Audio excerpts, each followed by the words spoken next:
नमस्कार, जय sky bulletin में आपका स्वागत है। मैं हूं वर्षा पंवार और चलिए बढ़ते हैं खबरों की ओर। ब्यावर में पत्रकार कॉलोनी के लंबित प्रकरण का जल्द से जल्द निस्तारण करने की मांग को लेकर कांग्रेस पार्षदों ने एसडीएम श्वेता चौहान को सीएम गहलोत के नाम ज्ञापन दिया। सोमवार को एसडीएम को दिए गए ज्ञापन में बताया गया कि कांग्रेस की गहलोत सरकार हमेशा से ही पत्रकारों के हितों एवं उनके कल्याण के लिए प्रतिबद्ध एवं संवेदनशील रही है। ज्ञापन में बताया गया कि सीएम अशोक गहलोत व्यक्तिगत रूप से भी पत्रकारों के कल्याण के लिए रुचि दिखाते हैं। अभी हाल ही में कुछ दिनों पूर्व सीएम के द्वारा पत्रकारों के हितार्थ आवासीय योजना, मेडिकल डायरी तथा आर्थिक सहायता जैसी पत्रकार कल्याण की योजनाओं को लेकर बड़े निर्णय लिए गए हैं, जो कि काबिल तारीफ है, जिसके लिए सभी कांग्रेस पार्षदों ने सीएम गहलोत का तहे दिल से आभार जताया है। ज्ञापन में बताया गया कि कांग्रेस शासनकाल 2008 से 2013 में भी पत्रकारों को निकाय स्तर पर अपने रियायती दर पर भूखंड आवंटन के आदेश जारी किए थे, जिसकी पालना में ब्यावर नगर परिषद की ओर से सेदरिया में पत्रकार कॉलोनी काटकर पत्रकारों को भूखंड आवंटन किए थे। लेकिन उक्त जमीन पर न्यायिक विवाद के कारण पत्रकारों एवं परिषद बोर्ड की ओर से इसका विकल्प ढूंढकर वर्ष 2018 में सर्वसम्मति से नगर परिषद बोर्ड ने ग्राम नया नगर ब्यावर में अन्य जमीन का आवंटन किया। उक्त जमीन पर कॉलोनी लेआउट एसटीपी एवं संबंधित समिति की ओर से पास किया जा चुका है। कॉलोनी पत्थरगड़ी के लिए भी निविदा जारी की गई, लेकिन ब्यावर नगर परिषद जानबूझकर अनुशंसा चाहने के नाम पर फाइल को डीएलबी में भेज दिया गया, जो कि विगत 9 माह से डीएलबी में पेंडिंग पड़ी है। मात्र 2 लाइन की अनुशंसा के लिए गत 9 माह से केवल पत्रावलियों का ही आदान प्रदान चल रहा है। एक के बाद एक जवाब मांगकर कॉलोनी को अनावश्यक रूप से लंबित किया जा रहा है। कांग्रेस पार्षदों ने सीएम गहलोत से मांग की है कि भावनाओं के अनुरूप ब्यावर नगर परिषद उक्त लंबित प्रकरण का निस्तारण कर ब्यावर शहर के मध्य पत्रकारों को भूखंड आवंटन कर राहत प्रदान की जाए। ज्ञापन में पार्षदों ने बताया कि उन्हें ज्ञात हुआ ब्यावर के पत्रकार किशन नटराज द्वारा आत्मदाह की चेतावनी दी गई है, जिस पर तुरंत संज्ञान लेते हुए निदेशक नगर निकाय जयपुर द्वारा संबंधित अधिकारियों को ब्यावर भेजकर उक्त प्रकरण की जल्द निस्तारण की मांग की है। ज्ञापन देने वालों में पार्षद राजेंद्र तुंगारिया, राजेश शर्मा, भूपेंद्र पाल पंवार, घनश्याम फुलवारी, भरत बंदीवाल, गोविंद पंडित, दिनेश बैरवा, जीवराज जावा, अजय स्वामी, अजय मुंद्रा सहित अनेक कांग्रेस पार्षद मौजूद थे। ब्यावर पत्रकार कॉलोनी जो 2008 से 2013 के बीच में उनको अलॉटमेंट हो चुका था, वो ज़मीन का कुछ विवाद था, डिस्प्यूट था, उस विवाद को भी सल्टा लिया गया है। 2018 में उनको दूसरी जगह अलॉट कर दी गई है और उसके बाद में इन लोगों से जो भी मांग पत्र दिया था नगर परिषद बोर्ड ने, वो उन्होंने पैसा भी जमा करा दिया और उसके बाद में भी आज तक उस बात को करीब लगभग 2 साल हो चुके हैं और वो अलॉटमेंट नहीं हुआ। तो आज एक पत्रकार महोदय ने जिस तरह से कहा था कि आत्मदाह के लिए, तो हम लोग नहीं चाहते कि कोई भी सरकार पर या बोर्ड के ऊपर भी इस तरह के कोई आक्षेप लगे हैं। इसलिए हम लोगों ने आज मुख्यमंत्री के नाम हमने एसडीएम मैडम के माध्यम से पत्र दिया है, हमारा ज्ञापन दिया है कि जो पत्रकारों को आपने अभी 4-5 दिन पहले भी जो घोषणाएं की हैं और आपका जिस तरह से पत्रकारों के प्रति सहयोग रहा है, आपका उनको मदद करने की जो आपकी भावना रही, उसी को ध्यान दिलाते हुए हम लोगों ने यहाँ शीघ्र अतिशीघ्र उनके अलॉटमेंट करने के लिए मांग की है कि ये 7 दिवस के अंदर इस तरह की घोषणाएं हो जाएं।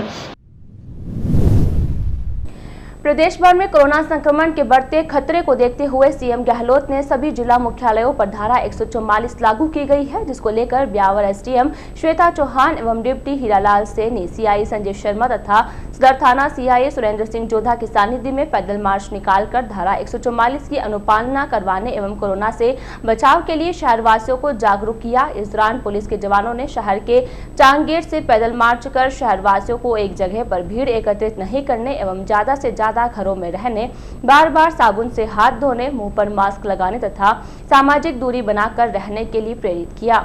डिप्टी हीरालाल सैनी ने कहा कि आवश्यकता अनुसार घरों से बाहर जाना हो तो हेलमेट, मास्क का उपयोग जरूर करें ताकि कोरोना संक्रमण के खतरे से हर हाल में बचाव हो सके। इस दौरान पुलिस ने शहर के चांग गेट, पाली बाजार, लोहरान चौपट, भारत माता सर्किल, महादेव जी की छतरी, अग्रसेन बाजार, अजमेरी गेट आदि कई जगहों में पैदल मार्च कर लोगों को जागरूक किया। जागरूकता अभियान के तहत सिटी एवं सदर थाने के सभी एसआई, एएसआई तथा पुलिस के जवान शामिल थे। गौरतलब है कि जिला कलेक्टर द्वारा आगामी 31 अक्टूबर तक एक आदेश जारी कर कोरोना संक्रमण के बढ़ते स्तर को रोकने के लिए नियमों की सख्ती से पालना करवाने के निर्देश जारी किए गए, जिसमें एक स्थान पर भीड़ नहीं होने तथा विवाह समारोह सहित अन्य आयोजनों में कोरोना नियमों की सख्ती से पालना की बात भी कही गई। ब्यावर शहर में मैडम एसडीएम मैडम के साथ कोरोना को लेके अवेयरनेस का मैसेज देने के लिए मार्केट में गए थे। मास्क लगाएं, सैनिटाइजर से हाथ धोएं, साबुन से हाथ धोएं, 6 फीट की दूरी रखें, 5 से ज़्यादा व्यक्ति इकट्ठे नहीं हों। राजस्थान शिक्षक संघ ने शिक्षा मंत्री के नाम ज्ञापन भेज राज्य में संचालित सरकारी व गैर सरकारी स्कूलों के अक्टूबर माह से होने वाले समय परिवर्तन नहीं करने की मांग की है। संघ के वरिष्ठ उपाध्यक्ष राजेंद्र प्रजापति ने बताया कि सरकारी व गैर सरकारी विद्यालयों में कोरोना महामारी के कारण शिक्षण कार्य बंद चल रहा है, जहां आगामी 1 अक्टूबर से शिविर कैलेंडर के अनुसार विद्यालय समय में परिवर्तन होने जा रहा है। सरकार की गाइडलाइन के अनुसार अभी विद्यार्थियों को स्कूलों में नहीं बुलाया जाना है। सोमवार से विद्यार्थियों को स्वैच्छिक रूप से अभिभावकों की सहमति के आधार पर स्कूल जाकर अध्यापकों से मार्गदर्शन प्राप्त करने की अनुमति प्रदान की है। स्कूलों में कक्षा शिक्षण करवाने की अनुमति प्रदान नहीं की गई है। इसके अलावा बारिश नहीं होने की वजह से गर्मी का प्रकोप भी बढ़ गया है। ऐसे में संघ की मांग है कि 31 अक्टूबर तक समय परिवर्तित नहीं किया जाए। वर्तमान में सुबह 7:30 से दोपहर 1 बजे तक स्कूल संचालित हो रहे हैं। इसके बावजूद शिक्षक कोरोना संक्रमित हो रहे हैं। यदि अगले माह से स्कूल का समय सुबह 10 से शाम 4 बजे तक का होता है तो शिक्षकों में और अधिक संक्रमण फैलेगा। मांग करने वालों में जिला अध्यक्ष रतन सिंह देवड़ा, जिला मंत्री रघुवीर सिंह चौहान, वरिष्ठ उपाध्यक्ष राजेंद्र प्रजापति, कोषाध्यक्ष विष्णु दत्त गोयल, जिला महिला मंत्री गीता सोलंकी, सभा अध्यक्ष धन्ना सिंह रावत, पूर्व जिला अध्यक्ष गुरुशरण गोयल सहित संगठन पदाधिकारियों ने प्रदेश नेतृत्व के साथ शिक्षा मंत्री गोविंद सिंह डोटासरा को विद्यालय समय यथावत रखने की मांग की है। राजस्थान शिक्षक संघ राष्ट्रीय जिला शाखा ब्यावर की ओर से राज्य सरकार के जो शिविर कैलेंडर है उसमें 1 अक्टूबर से विद्यालयों का समय परिवर्तन होने जा रहा है। हम मांग करते हैं कि इस कोरोना में जब चारों तरफ सभी लोग अपनी दूरी बनाकर काम करना चाह रहे हैं और गर्मी के कारण राजस्थान में बहुत ज़्यादा गर्मी पड़ रही है और कोरोना भी है, तो जो विद्यालय का जो समय चल रहा है 7:30 से 1 बजे, हम चाहते हैं कि 1 महीने तक लगातार 7:30 से 1 बजे रहे, जिससे विद्यार्थियों को भी सुविधा रहे और शिक्षकों को भी सुविधा रहे और कोई भी कोरोना काल में कोई असामयिक घटना न घटे। इसका हम राजस्थान सरकार से मांग करते हैं कि ये विद्यालय का जो समय है उसमें परिवर्तन करें और 7:30 से 1 बजे का ही रखा जाए। कोरोना संक्रमण के कारण 6 माह से बंद स्कूलों में सोमवार से विद्यार्थियों की चहल पहल देखने को मिली। विभाग की ओर से जारी आदेश के तहत सोमवार से कक्षा 9वीं से 12वीं के विद्यार्थी अभिभावक की सहमति लेकर स्कूल जाकर शिक्षकों से मार्गदर्शन प्राप्त किया। सोमवार से उच्च माध्यमिक व माध्यमिक के बच्चों को मार्गदर्शन के लिए विद्यालय में शिक्षक उपस्थित हुए। राजकीय पटेल उच्च माध्यमिक विद्यालय के पारी प्रभारी राजेंद्र प्रजापति ने बताया कि उपखंड के समस्त राजकीय उच्च माध्यमिक सहित सभी निजी स्कूलों द्वारा ऑनलाइन पढ़ाई कराई जा रही है। इसमें जिन बच्चों को किसी तरह की समस्या आ रही है तो वे टीचर से मार्गदर्शन लेने के लिए स्कूल आ सकते हैं। इसके लिए अभिभावक द्वारा स्कूल प्रबंधन को अपनी लिखित सहमति देनी होगी। प्रजापति ने बताया कि स्कूल में पाठ्यक्रम आधारित कक्षा शिक्षण की अनुमति प्रदान नहीं की गई है। ऐसे में कोई भी विद्यालय इस दौरान कक्षा शिक्षण या टेस्ट लेता पाया जाता है तो उक्त स्कूल के खिलाफ विभागीय कार्रवाई करने के आदेश दिए गए हैं। प्रजापति ने बताया कि सरकार की गाइडलाइन की पालना करना अनिवार्य है। स्कूल संचालक को 5 से 10 बच्चों का ग्रुप बनाकर अलग अलग समय में विद्यालय बुलाना होगा। स्कूल आने वाले विद्यार्थी को अभिभावक से सहमति पत्र लेकर आना होगा। विद्यालय में जमा कराने के बाद ही कक्षा में प्रवेश दिया जाएगा। ऑनलाइन पढ़ाई में जिन विद्यार्थियों को परेशानी आ रही है उन्हें नोट्स देने की व्यवस्था भी स्कूल प्रशासन को करनी है। विद्यार्थियों को स्कूल के मुख्य द्वार पर कर्मचारी द्वारा स्क्रीनिंग कर ही प्रवेश दिया जाना है। जिन बच्चों का तापमान अधिक होगा उन्हें वापस घर भेज दिया जाएगा। कंटेनमेंट क्षेत्र से किसी भी विद्यार्थी को स्कूल आने की अनुमति नहीं दी जाएगी। विद्यार्थी को मुंह पर मास्क लगाने के साथ ही अपने साथ सैनिटाइजर लेकर भी आना अनिवार्य किया गया है। राज्य सरकार के निर्देशानुसार कोविड-19 में छात्रों ने आज राजकीय पटेल उच्च माध्यमिक विद्यालय ब्यावर में अपनी कुछ जानकारियां प्राप्त करने के लिए आए। उनकी स्क्रीनिंग की, हाथ सैनिटाइज किए, उसके बाद उनसे बातचीत की और उनकी जो भी क्वेरीज थी उनको पूरा किया। और इस प्रकार धीरे धीरे राज्य सरकार भी चाह रही है कि विद्यालय 1 अक्टूबर के आसपास खुल जाए। और हम भी चाह रहे हैं कि वास्तव में बच्चों का बहुत लॉस हुआ है और बच्चे 1 अक्टूबर से लगातार विद्यालय आए। राष्ट्रीय राजमार्ग स्थित सेंद्रा पुलिया पर अज्ञात वाहन ने बाइक को टक्कर मार दी, जिस कारण बाइक सवार 2 युवक गंभीर रूप से घायल हो गए।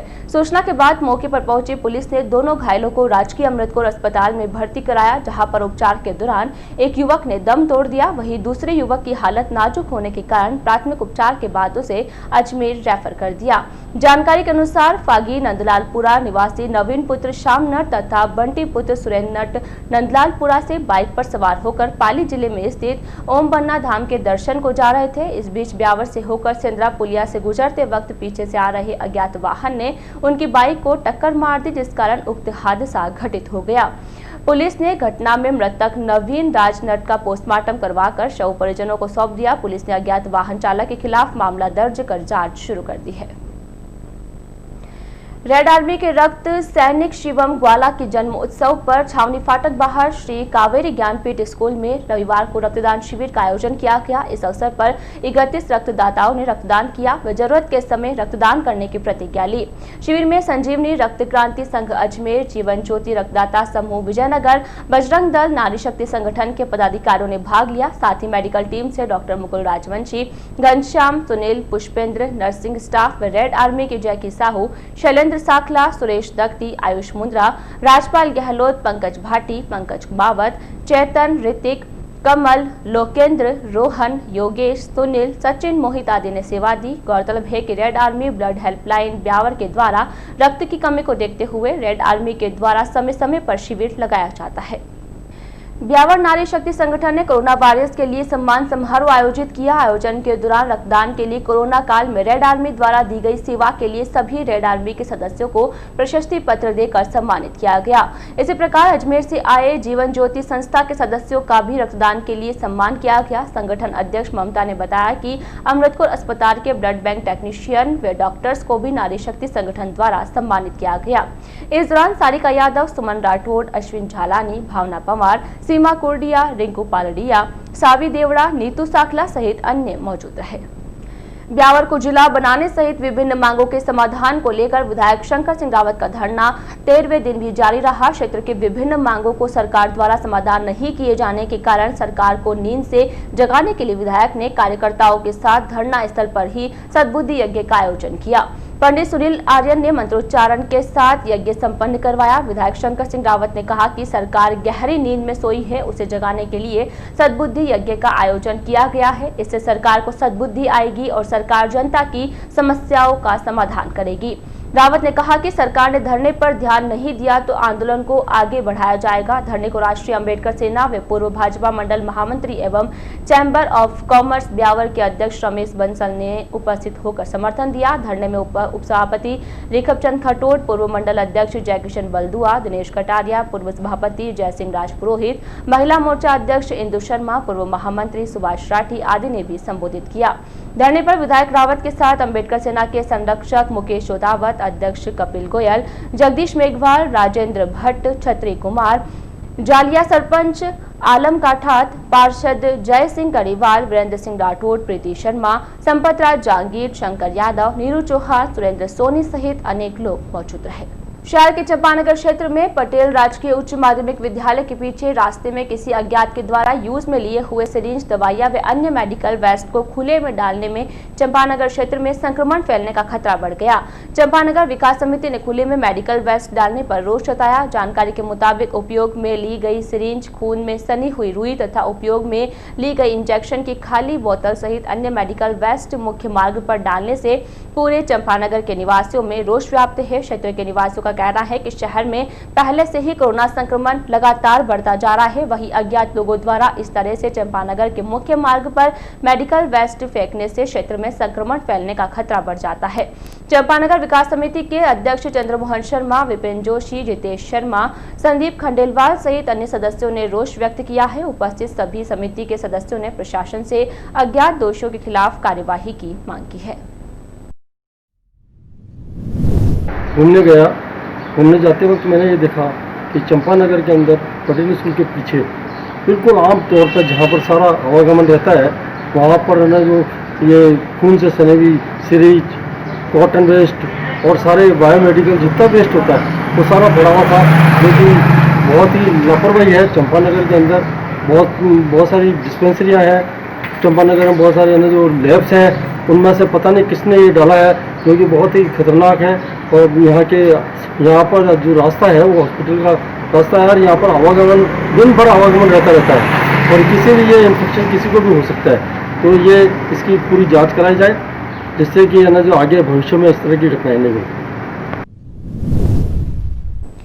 आबकारी विभाग ने जवाजा थाना क्षेत्र के विभिन्न जगहों पर कार्यवाही की। आबकारी आयुक्त जोगाराम के निर्देशों पर विभाग की ओर से अवैध एवं नकली शराब के खिलाफ चलाए जा रहे अभियान के तहत ब्यावर आबकारी विभाग ने जवाजा थाना क्षेत्र के 5 अलग अलग जगहों पर कार्यवाही करते हुए सुलगती भट्टियां एवं 200 लीटर वोश नष्ट करते हुए 10 लीटर हथकड़ी शराब जब्त की है। इस दौरान कार्रवाई की भनक लगते ही आरोपी मौके से फरार हो गए। आबकारी थाना प्रभारी हरस्वरूप सिंह ने बताया कि आयुक्त जोगाराम के निर्देशों पर अवैध शराब की रोकथाम के लिए 1 सितंबर से 20 सितंबर तक विशेष अभियान चलाया जा रहा है। उसी के तहत शनिवार को जवाजा थाना क्षेत्र के शेरों का बाला, तारागढ़, माल का चोड़ा, भाखड़ा बाहू तथा जवाजा में कार्रवाई को अंजाम दिया गया। सिंह ने बताया कि कार्रवाई के दौरान मौके पर एक सुलगती भट्टी एवं 200 लीटर वॉश नष्ट किया गया। सिंह ने बताया कि जवाजा थाने के सामने दिलीप सिंह की दुकान पर दबिश दी गई, जहां से 10 लीटर अवैध हथकड़ शराब बरामद की गई। इस दौरान आरोपी को कार्रवाई की भनक लगते ही वह मौके से फरार हो गया। आबकारी पुलिस ने आबकारी अधिनियम के तहत मामला दर्ज कर फरार आरोपी की तलाश शुरू कर दी है। श्रीमद् भागवत प्रभात फेरी परिवार द्वारा पुरुषोत्तम मास के अवसर पर नगर परिक्रमा यात्रा निकाली गई। यह यात्रा रघुनाथ जी के बड़े मंदिर से शुरू होकर शहर के 5 गेट से होते हुए नगर की परिक्रमा कर पुनः बड़े मंदिर पर समाप्त हुई। भागवत परिवार संयोजक संजय घिया ने बताया कि भगवान विष्णु ने अपने नाम पर इस महीने का नामकरण किया था, इसीलिए इस महीने में दान पुण्य का महत्व है।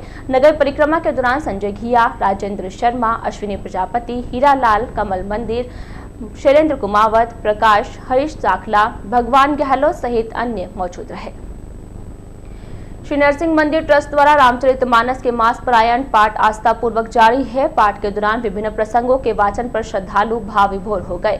कथा के दौरान संत केवलराम महाराज ने रुद्राष्टक का पाठ किया तथा चौथे दिन के पाठ में शिव विवाह प्रसंग के पठन पर श्रद्धालुओं को शिव विवाह में सम्मिलित होने का एहसास हुआ। श्री राम रामायण मंडल के अध्यक्ष राजकुमार ने सस्वर पाठ का वाचन किया। कोरोना संक्रमण के कारण श्रद्धालुओं ने गाइडलाइन का पालन करते हुए पाठ में भागीदारी निभाई। ट्रस्ट के मंत्री रमेश बंसल ने बताया कि पाठ में घनश्याम बंसल, पंकज बजारी, लक्ष्मी नारायण कंदोई, चिंटू, अमरचंद कुमावत, मिथिलेश बंसल, रमेश दलाल, कुंज बिहारी लाल सहित अन्य श्रद्धालु उपस्थित थे। अमृतसर अस्पताल में कोविड सेंटर में संक्रमण की जांच के समय लाइन में नंबर लगाने को लेकर परिजनों के 2 पक्षों में कहासुनी हो गई। घटना के अनुसार अस्पताल की कोविड-19 जांच कक्ष के बाहर मरीजों की लाइन लगी थी। इस दौरान एक गर्भवती महिला को जांच के लिए कक्ष में समीप भेज दिया गया। बस इसी बात को लेकर लाइन तोड़ने की बात कहकर 2 पक्ष आपस में उलझ पड़े।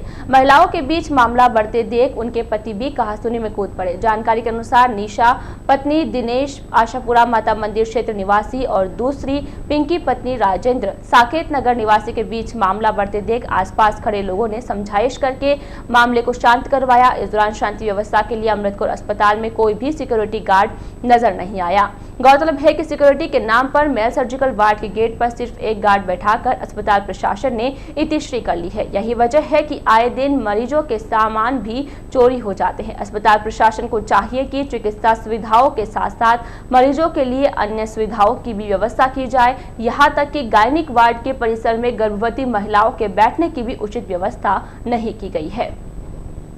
सोमवार को भीम विधायक सुदर्शन सिंह रावत ने मैकेनाइज इन्फेंट्री में तैनात रहते हुए 10 नवंबर 2019 को शहीद हुए मगरे के लाल शहीद शिवपाल सिंह की शहादत पर बनाए जा रहे स्मारक का शिलान्यास भूमि पूजन किया। इस दौरान विधायक रावत ने अपने संबोधन में मगरा क्षेत्र में हुए शहीदों का वर्णन करते हुए कहा कि मगरा क्षेत्र के वीरों ने देश की रक्षा में अपने प्राणों को न्यौछावर कर हमेशा से मगरा क्षेत्र का नाम पूरे भारत में रोशन किया है। पूरे मेवाड़ क्षेत्र में सबसे सर्वाधिक शहीद और सेना में भर्ती भीम देवगढ़ क्षेत्र से है, जिससे साफ प्रतीत होता है कि मगरा क्षेत्र के युवा नौजवानों को देश के प्रति कितना प्रेम है।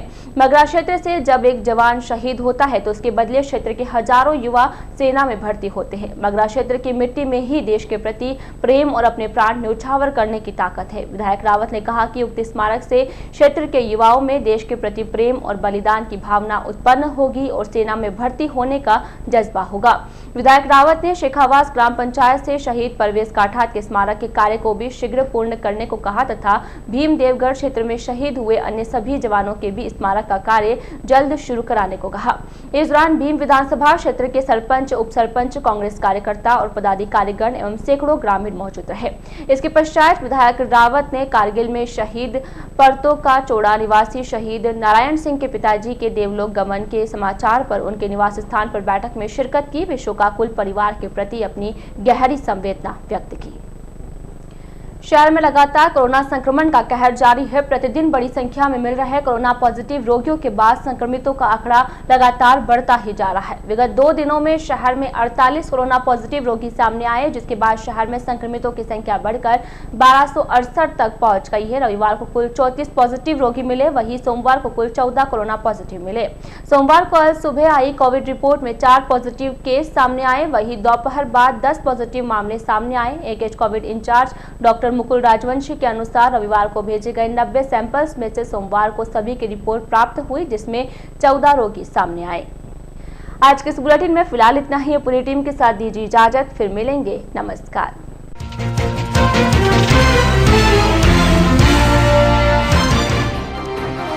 कांग्रेस पार्षदों ने पत्रकार कॉलोनी के लंबित प्रकरण के निस्तारण की रखी मांग, मुख्यमंत्री के नाम एसडीएम को दिया ज्ञापन।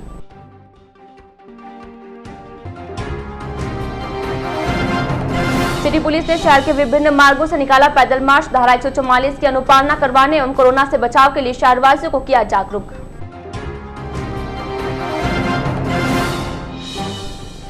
अम्बेडकर अस्पताल में कोरोना जांच के लिए लग रही कतार, कोविड सेंटर में प्रसूताओं के परिजनों के बीच हुई कहासुनी।